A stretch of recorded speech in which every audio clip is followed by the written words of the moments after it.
Shirinlik yegisi kelib, oson retsept qidirayotganlar uchun juda ham mayin, mazali rulet.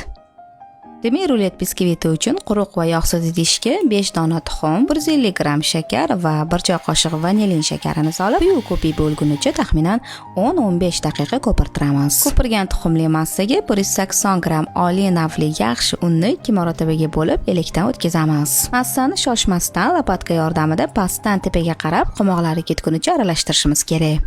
Orada 60 ml issiq sutni ham qo'shib yuboramiz. Tayyor biskvit xamirimiz mana shunaqa ko'pikka o'xshagan holatda bo'ladi.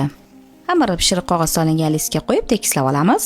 Biskvitimiz 180 darajada qizib turgan duxovkada 12, uzog'i 15 daqiqa pishiriladi. Duxovkada ko'p ushavormaylik, bo'lmasa chetlari qotib, biskvitni o'raganimizda sinishi mumkin. Pishgan biskvitni issig'ida pishiriq qog'ozdan shilib, shu qog'ozga zijra o'rab, soviguncha xonada qoldiramiz. Bu orada esa yong'oqlarni to'rab, krem tayyorlab tursak bo'ladi. 150 gram yer yong'oqni xuddi ko'rsatganimdek yirikroq bo'laklarga to'g'rab chiqamiz. Krem uchun esa yumshoq xona haroratidagi 200 gram saryog'i rangi ochargunicha miksirlab, bunga yaxshi mazali 360 gram qaynab qoldirilgan sutni qo'shamiz. 2-3 daqiqa yana miksirlab olamiz. Shu bilan juda ham mazali krem tayyor.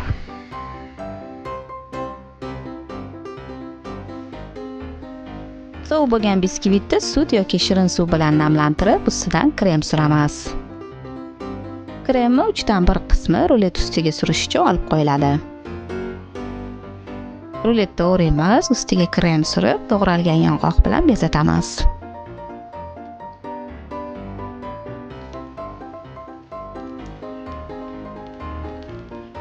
Tayyor bo'lgan ruletni sovutgichga kamida 1 soatga yuborishimiz kerak. Juda ham mazali, yumshoqqina kremlari irisga o'xshagan, xullas issiq choy yoki kofe bilan zo'r ketadigan rulet bo'lib chiqadi. Shuning uchun sizlar ham albatta tayyorlab ko'rishingizni tavsiya qilaman. Ushbu videoni yaqinlaringiz bilan bo'lishib, like bosib qo'ysanglar, juda ham xursand bo'lardim. Keyingi videoda g'oyibona ko'rishguncha hammalarga xayr.